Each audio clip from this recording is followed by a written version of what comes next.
become the starting point in creating a patient medical record. Yes.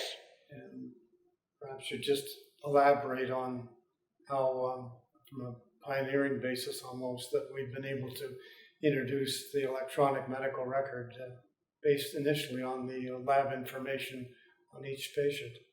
And eventually an electronic story about each patient to go with it. Yeah, there's no doubt about it that to have gone from a system which was paper-based, patients' charts were often, if they had a chronic illness, patients' charts were basically talked about in terms of pounds. If you had a 5-pound chart, then that was pretty impressive. If you had a 20-pound chart, that was really impressive. And it was a matter really of how long you'd been sick. Well, you can just imagine the difference that this made when suddenly this information was all electronic. And for a patient who was referred, again, this made just a massive difference. To have a patient who was referred to a specialist in Edmonton and Calgary, you didn't send a 20-pound chart with them. But if it was electronic, the specialist in Edmonton could simply dial up the record and get anything that was in it. This was magical. The difference that it has made in the practice of medicine is absolutely phenomenal.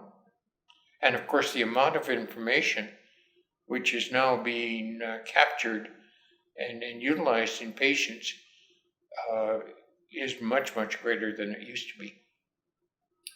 I'm sure you can remember, like I can, that some medical records could be, a couple of pages for a short-term admission. The stacks of them and multiple folders of them were usually stuck on the top, waiting for the physician to complete them. It could be months out of date. Let me tell you another story. This is at the time when there were a number of scares in the U.S. that pertained to anthrax powder. Do you remember that? The white powder? Yeah, we're talking... being sent to politicians. I think now we're talking 1990s, thereabouts. Yes. Well, one day, I was in the hospital, and all of a sudden, police cars came up to the front door, and the fire trucks, and the lights, of course, revolving, and the sirens going, and so on. A group of men in hazmat suits came in the front door of the hospital to the medical records department, which was, of course, just inside the door. And I got called, and they said, we've got an emergency here. Can you deal with this? So I went down, and they wouldn't allow me into the department, into the health records department. All the doors were closed, and there were 3 or 4 of the health records staff that were trapped in the department. It turned out there was an anthrax scare. And that was the reason for all of this activity.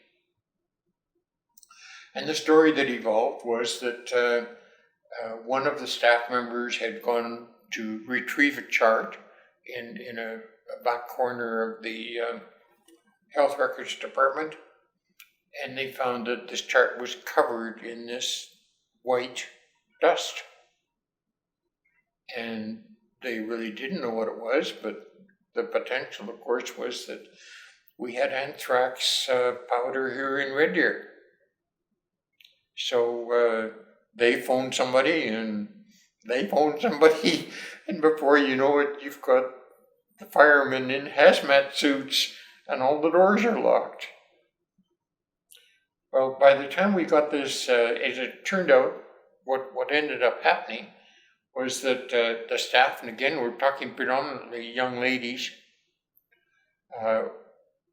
they shed all their clothes in the department. They were given OR garb, scrubs, and they changed, and they came out individually, and were taken immediately to a special shower system, and then went about their business from there. But it turned out that once all of the dust had settled, that what had happened was that the director of the health records department had decided that they needed a shelf. And so the maintenance department had come in and put a shelf up on the wall. And they found the studs in the wall, and they drilled through the plasterboard and put the bolts in and put up the shelf. And there were little piles of the white powder that had fallen on the desk below the shelf. And there happened to be a health record there. And it was covered in this white powder. And that was the origin of the anthrax scare. It was a moment that several of us will never forget. When that's what it leads to. Oh, yes. And there certainly was a significant scare at the time because the Americans had found one or two such packages. Yes. So it was a real scare. It wasn't... Had it been anthrax, it would have been extraordinarily serious. Yeah. David, can we move on a little bit to the topic of not the relationship of the lab to the hospital, but just in general, because Red Deer and the David Thompson, now Red Deer Regional Hospital, has become such a significant part of the community, and particularly, as you were outlining earlier, a part of the Central Alberta community in terms of referrals both in and referrals that go up to Calgary and Edmonton because the services aren't available here. Can you describe some of those changes to the extent that you would see them from a lab perspective?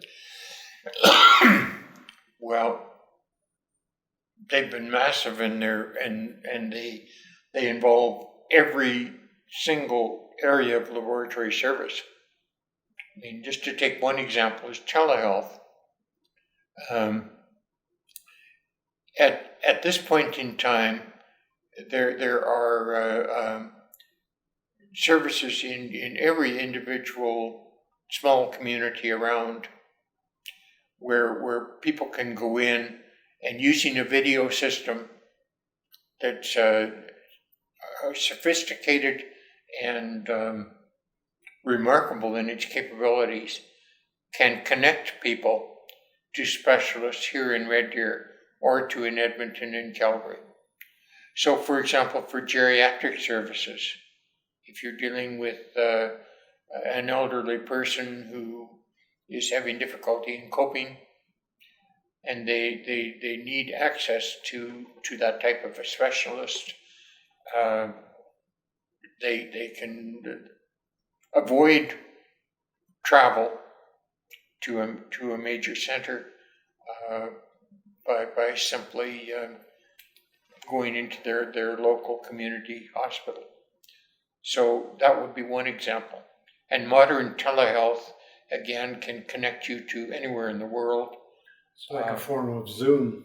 Oh yeah, it's like a form of Zoom, and it can be connected to cameras that for example, can capture skin lesions and their appearances.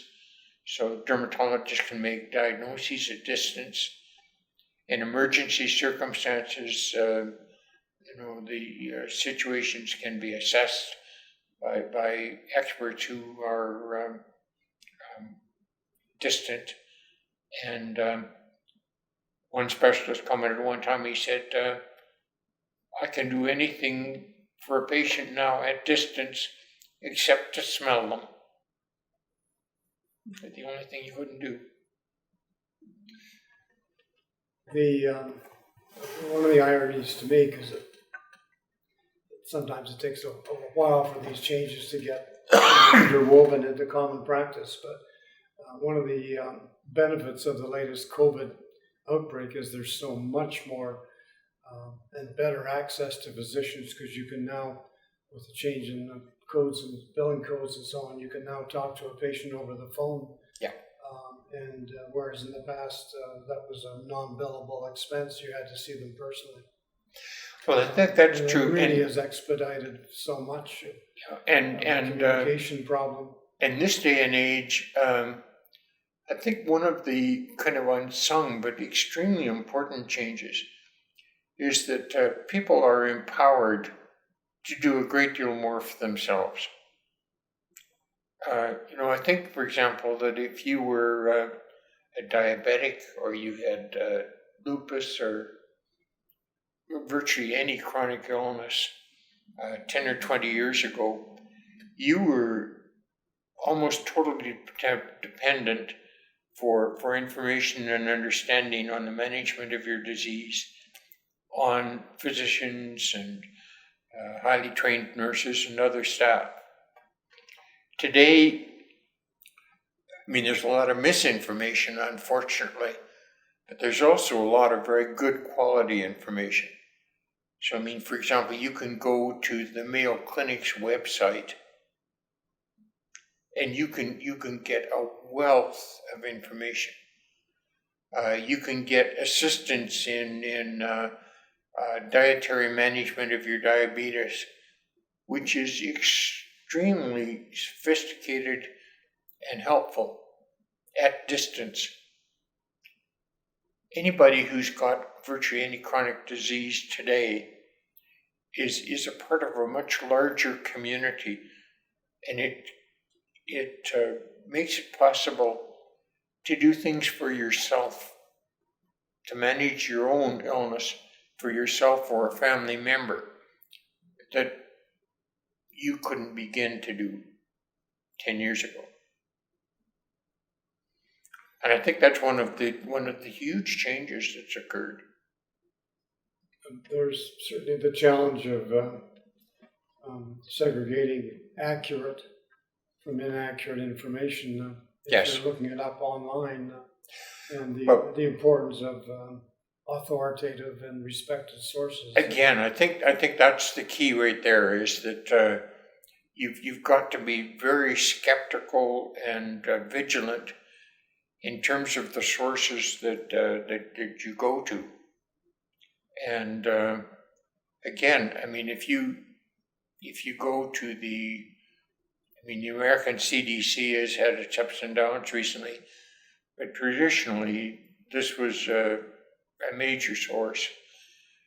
Mayo Clinic, Massachusetts General, Cleveland Clinic. You've got a number of solid sources available to you.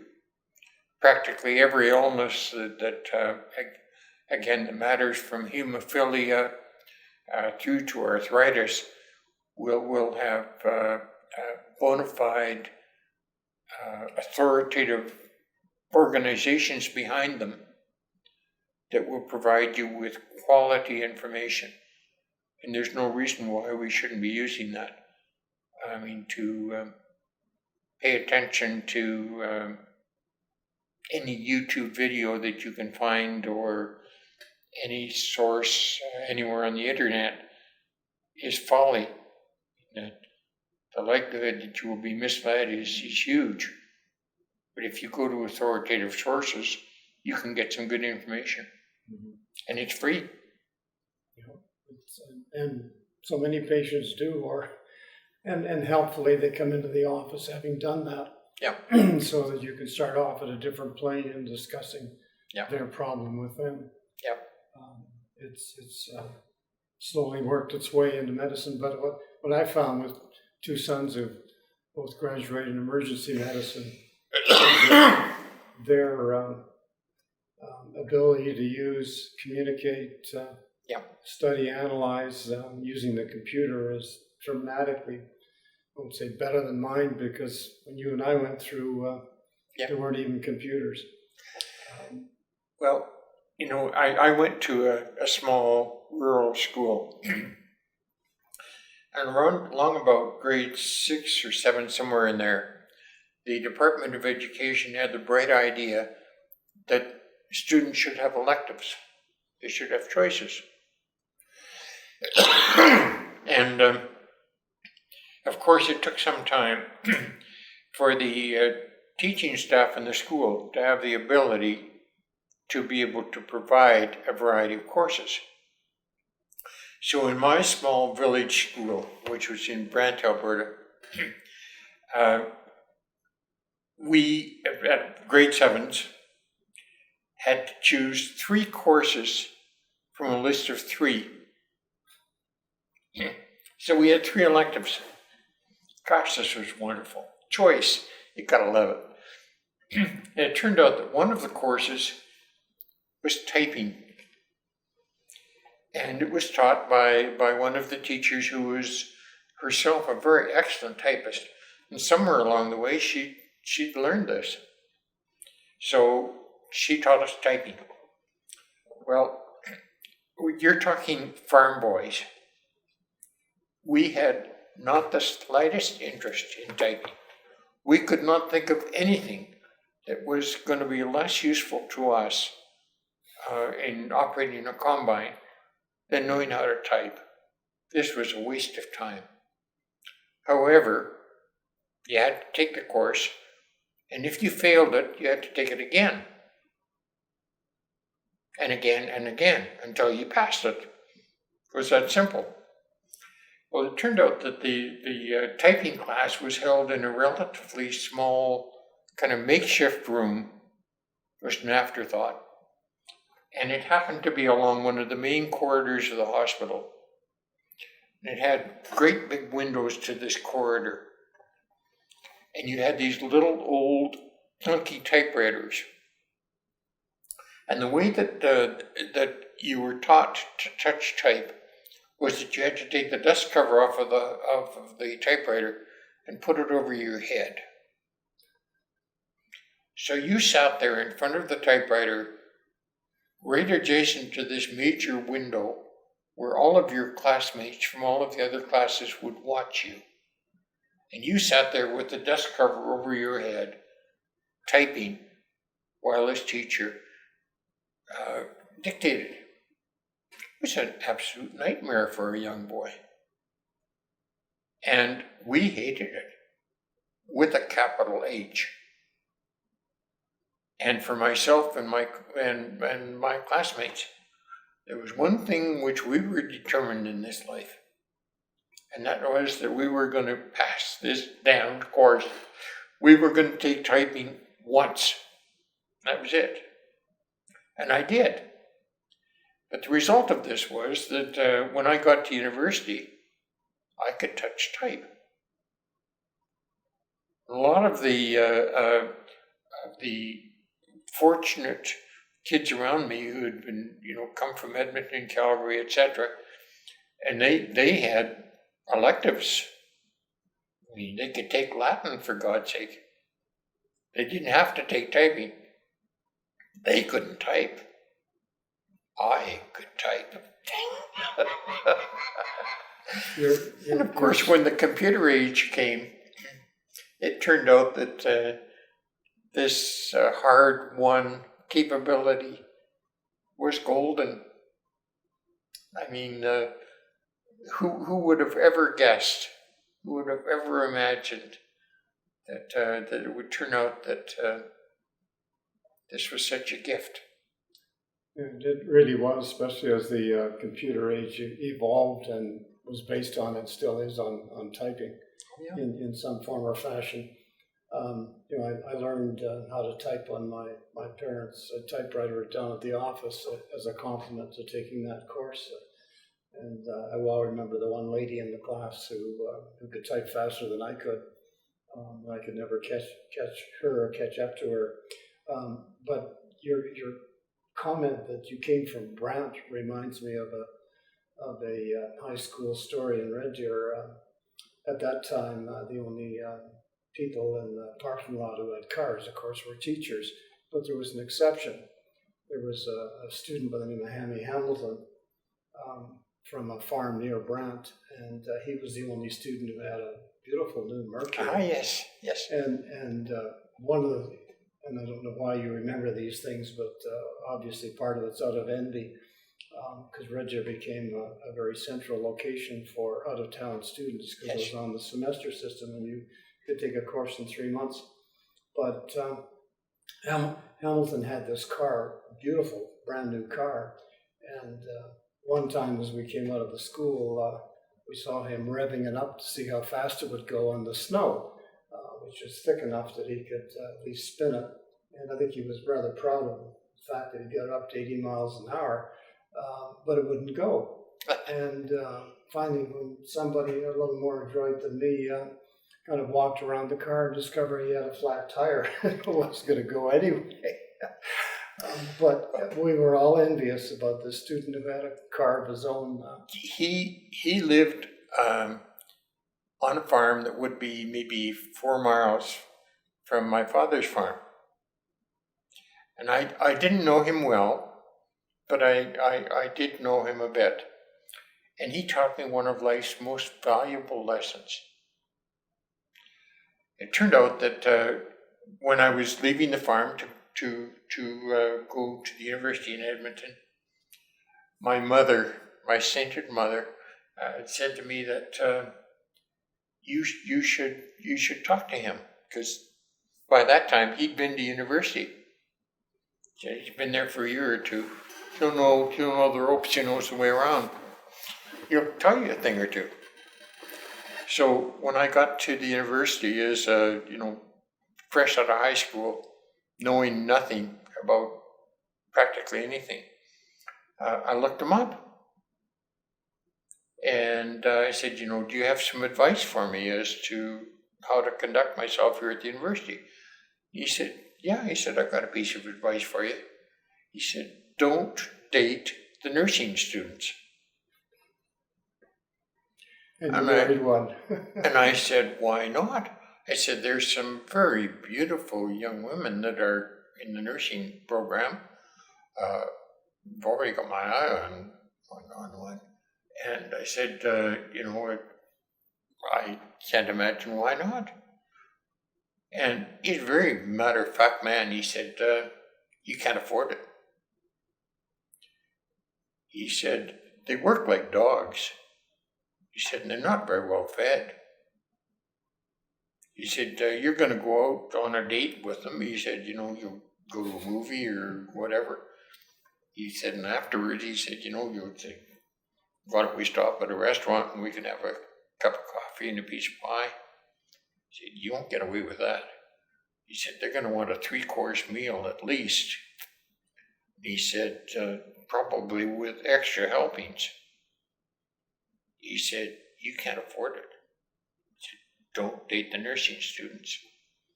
I never forgot that. I suspect that you ladies have more mature and sophisticated conversations, but for young college men, they were very pragmatic. Let's just say they're very pragmatic people. When I first arrived at the university, one of the first things that I noticed was the newspaper, college newspaper, the Gateway, wonderful paper. Well, it turned out that there had been a major movie. It was called Gentlemen Prefer Blondes, Marilyn Monroe, and it was all the chatter at the time that people paid attention to this. Well, anyway, the Gateway had decided that they would try and find out whether or not gentlemen really did prefer blondes. So this took a bit of a leap of journalistic faith, but they decided that young men at the university would be their population, you see, for gentlemen. It's a bit of a stretch, but we'll not go there. So they went out and they polled these men, you see, to find out whether or not they actually preferred blondes. Well, the result was fascinating and unexpected. Turned out gentlemen didn't prefer blondes. They preferred brunettes. However, the editor of the paper decided that he wouldn't leave things there. He wanted to find out whether or not the gentlemen actually knew what brunettes were. So they went back and they did another poll. And the results were all over the map. It turned out that your average young man at university didn't have a clue what a brunette was. That most of the young men preferred women. Women with hair, preferably. But they really didn't give a damn as to what color it was. So that was another of my major lessons. You obviously persisted with that first one because you ended up marrying a nurse. Absolutely. You were a very talented renal nurse. Yes. Yeah. I'd like to kind of skip a little bit, David, although I would make one comment led by your own. That was that the editor in my first year at university, the editor of the Gateway was a chap by the name of Joe Clark. Yes. Who came from High River and, of course, eventually went on. Yes. Succeeded in the politics of the campus at that time to produce some very significant Canadian politicians. But, of course, he ended up as the Prime Minister of Canada. Yeah. But he was the editor of the Gateway, so he would have had some influence on some of the projects that it undertook. Yes. But he would have stayed in the hindsight, in the background enough so he didn't get identified with some of the results that were obviously student orientated. What I'd like to do is just touch on some of the unusual events that have occurred at the hospital in Red Deer, and I'm thinking particularly of the tornado at Pine Lake. Oh, yes. Latterly, of course, there's been the COVID outbreak that's affected all of us, but that was a very significant local event. There have been a number of significant events along the way. The tornado, by the time of the tornado, I was the Vice President of Medicine for the Health Region. And it turned out that that particular evening, there was always a member of the senior administration on call. That was on call. And I was the member that was on call. So I'm 7 o'clock at night thereabouts, and I'm sitting reading the newspaper in my home, and I got a phone call from the emergency room physician. And he said, I've just received a phone call from Pine Lake that there's been a tornado that's hit, and they're expecting as many as 300 injuries and fatalities. And they are about to descend upon us. So, we need to start. We need get prepared. We had a disaster plan. We need to implement it, and we need to do that right now. Well, the first thing, which was a bit of a difficulty, was that the physician involved was a practical joker. Oh dear. So my first problem was, Is he serious?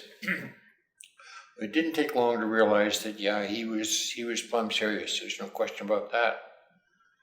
It turned out that that particular night, the lady who was the operator in the hospital, taking all the phone calls, this was her last shift.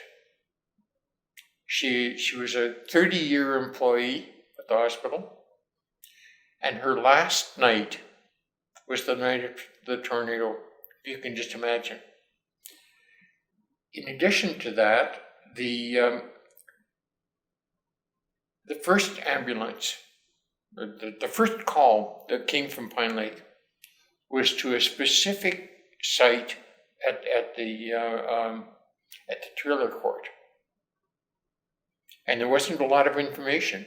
They phoned to Innisfail and got an ambulance from Innisfail to come out, and it was to come to deal with an injury to an individual at one site.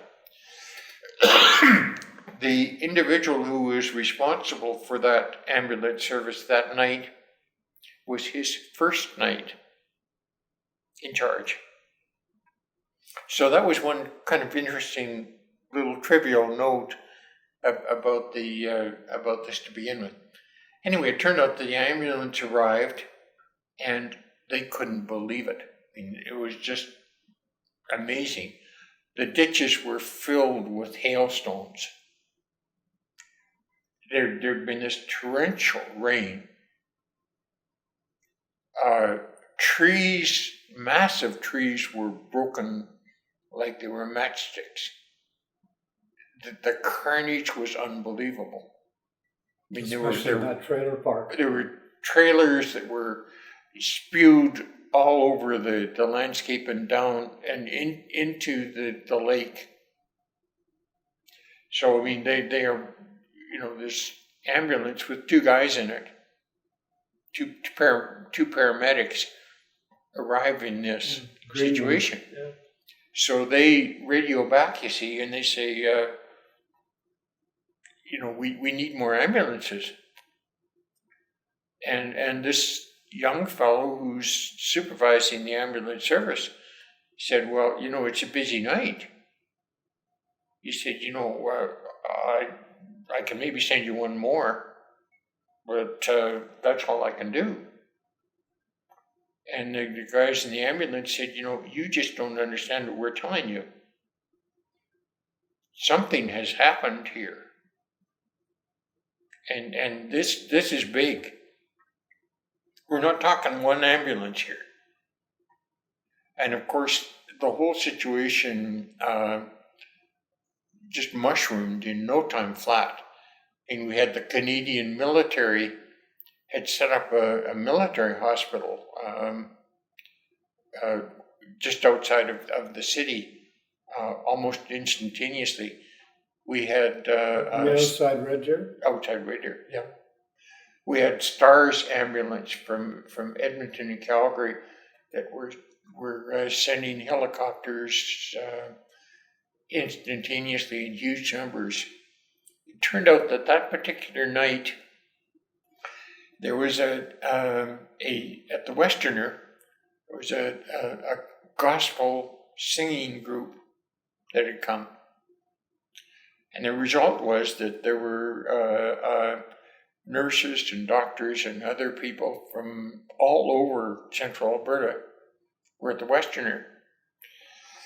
And they announced this, that this had happened. And all of a sudden, we've got 30 or 40 physicians from the small towns all around Red Deer that are here. And a similar number of nursing staff that have just appeared out of nowhere that are there to help. So that was one thing that was truly amazing. My responsibility, of course, was to manage the physician part of it, to make sure that that we got the right surgeons to come in, and anesthesiologists, and the emergency people that we needed, etc., etc. And the place was just hopping in no time flat. We needed to clear beds out of the hospital, and it was fascinating. We go through some of the wards, and Neil Graham came with me, and we try and quickly ascertain beds that could be opened and arrange with physicians for patients who could go home quickly. And we'd have patients who were desperately ill. They'd say, I think I can go home. I'll be okay. He'd say, no. Yeah, you're not ready. You stay here. So that was one thing. And of course, you'd have an occasional individual on the other end that, do you know how long I've waited for this hospital bed? I'm not going anywhere. So you had both ends of the spectrum that would occur along the way. We had a phone call from Calgary, from the head of the stores department. And he said, my stores are open to you. What do you need? He said, here's my phone number. We'll be here all night.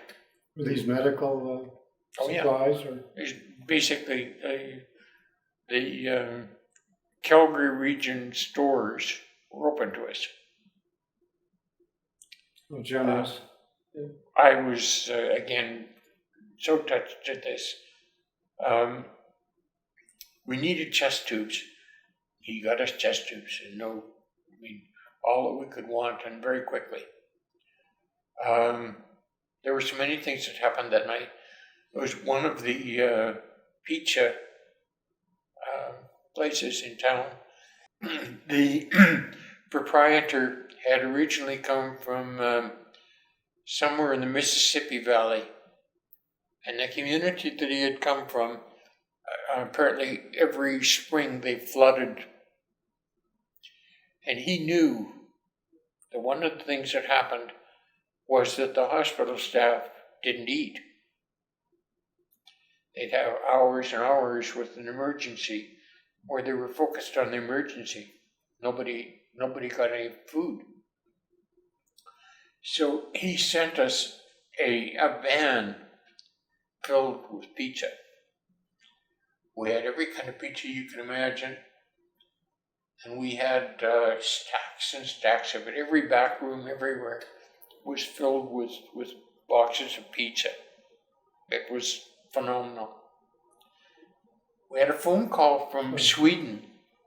Fabulous reflection on the community and coming together spontaneously. In so many ways, this community is phenomenal. We had a phone call from Sweden, and it was quite interesting. Somebody they'd been watching the TV, and they were aware that this had occurred. And this couple in Sweden had been on a vacation, and they had come to know somebody who had lived somewhere near Pine Lake. They met them on their vacation. And so when they heard about the tornado at Pine Lake, they had tried to phone these people, and they couldn't get the phone call through. So they phoned us at our emergency center and said, can you please send somebody out to be sure these people were okay? That was quite amazing. We had a phone call from New York City, and they wanted to know where they could send us blankets. Why do you want to send us blankets? A little late.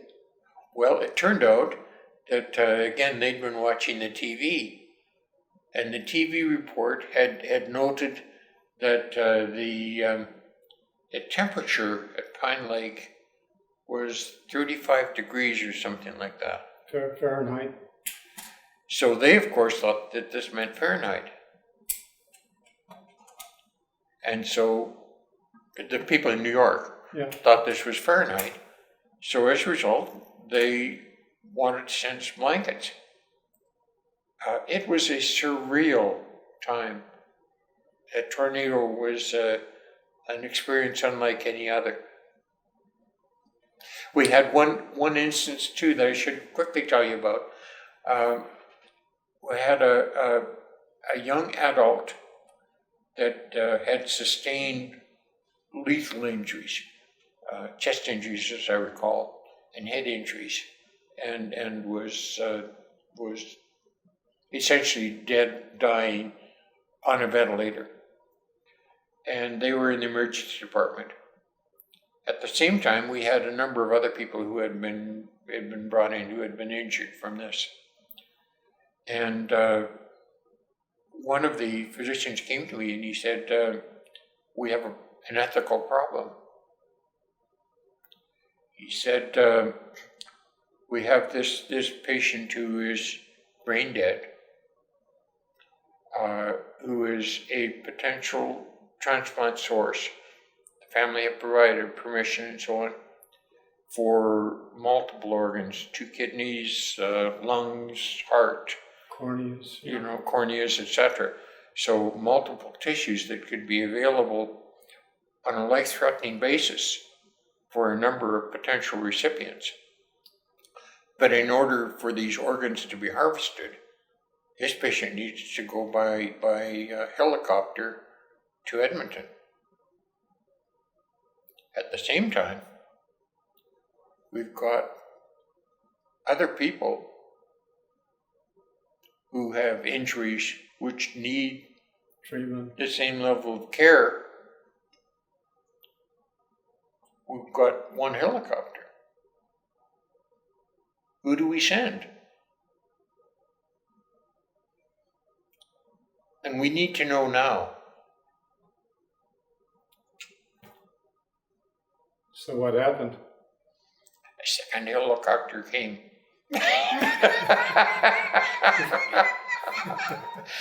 Thank God. I mean, the only possible answer is you do both. And that's exactly what happened. No, the tornado was a absolutely surreal experience for everyone who encountered it. I got a lot of criticism with regard to that. We had a disaster plan, carefully worked out, tested disaster plan. And my part of this, of course, was the physician part. And you would assess a disaster, determine how many surgeons you needed, how many anesthetists, how many internists, how many pediatricians, whatever you would need along the way. And then you would call those people and they would come in. And that was the way the plan had been designed. Well, it turned out that, of course, what happened was that with the tornado, it was on TV, it was on radio, it was spread by people phoning one another almost instantaneously. So everybody knew. And we had no shortage of physicians and nurses, etc. People simply came to the hospital. That's what they did. So the result was that those individuals who, if you will, played by the rules, stayed home waiting for a phone call, never got a phone call. And afterwards, there were a number of them who came to me, and they were really quite upset about this. They said, we don't have a tornado every year. Like this is a one-in-a-lifetime occurrence. And I didn't get the benefit of it. And it's your fault, you didn't phone me. And of course they were right. Mind you, I had a few other things to attend to at the time. But, yeah. That's an interesting anecdote. As we bring this section of the interview to a close, it's reminding me of the occasion. You can summarize what the eventual numbers were in terms of referrals and deaths and so on. But I remember going down to the emergency department and offering my services. But as you said, I was only about an hour after I heard it, and they said, "No, we don't need you. We've already had so many people offer. We we're did. in good shape." Yeah. No, I don't recall what the actual final numbers were, except they were quite low. There were not very many deaths. Well, the number got the easier ones to handle went to Innisfail, and there was some distribution from the triaging from the site. There were, the stories from the tornado were in many ways, they were heroic and they were tragic, terrible, both.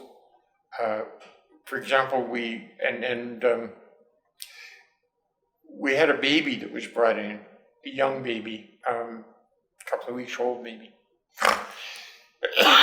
from Pine Lake.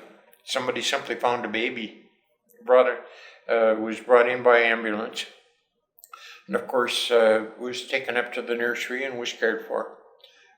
As I recall, it wasn't injured or anything like that. The next day, we became aware that there was a young mother in the hospital in Innisfail looking for her baby. And so could put those two together. And then 3 or 4 days later, there was a young man who worked somewhere in the oil industry who appeared looking for his wife and his baby. And so we could put the 3 of them together. But, I mean, not all the stories had that kind of a happy ending, but there were some that did. Another just kind of unexpected aspect to this that occurred that I won't forget were the pets. You tend to think of a medical emergency as involving people. People are devoted to their pets. And the pets get injured with a major catastrophe, just like the people do. So if you're going to have a disaster plan that works, you've got to take care of the pets too. And another aspect of it, just to make you aware of it, is are the desperate individuals who know people who may have been involved and they've no idea how to find them or how to find information. And so there are the desperate. You have to have some way of dealing with them. It was a real learning experience. Well, it's an unusual one. I think perhaps because we've had one, we're a little bit better prepared. That each emergency, each disaster can have quite a different impact on the healthcare system. Yep. Some predictable, all requiring triaging and follow-up, but not, never the same.